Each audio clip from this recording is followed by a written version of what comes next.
या निवडणुकीमध्ये तुम्ही उत्तम जानकरांना देखील आपल्या बाजूला वळवण्यामध्ये तुम्हाला यश आलेलं आहे.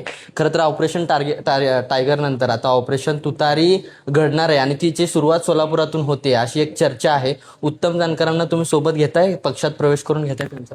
नाही, उत्तम जानकरांना आम्ही सोबत घेतलं नाही, ते आमच्या सोबत आलेले आहेत.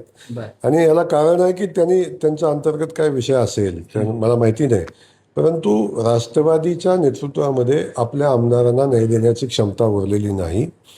आमदारांचे प्रश्न, शेवटी आमदार लोकातनं निवडून येतो, लोकांचे प्रश्न त्याला सोडवायचे असतात, पुन्हा निवडणुकीला सामोरं जायचं असतं. शेकडो लोक रोज घरी येतात आणि अनेक प्रश्नाची उत्तरं मागत असतात.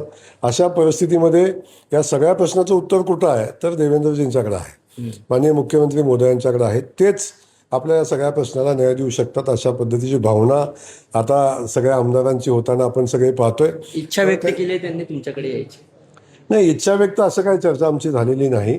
आत्ता आमची चर्चा विधान परिषदेच्या निवडणुकीच्या अनुषंगानं झाली. विधान परिषदेच्या निवडणुकीमध्ये त्यांनी भारतीय जनता पक्षाच्या उमेदवाराला पाठिंबा दिलेला आहे, त्यांना मतदानही केलेलं आहे. भविष्यामध्ये अशी काही चर्चा झाली तर नक्की तुम्हाला सांगेन.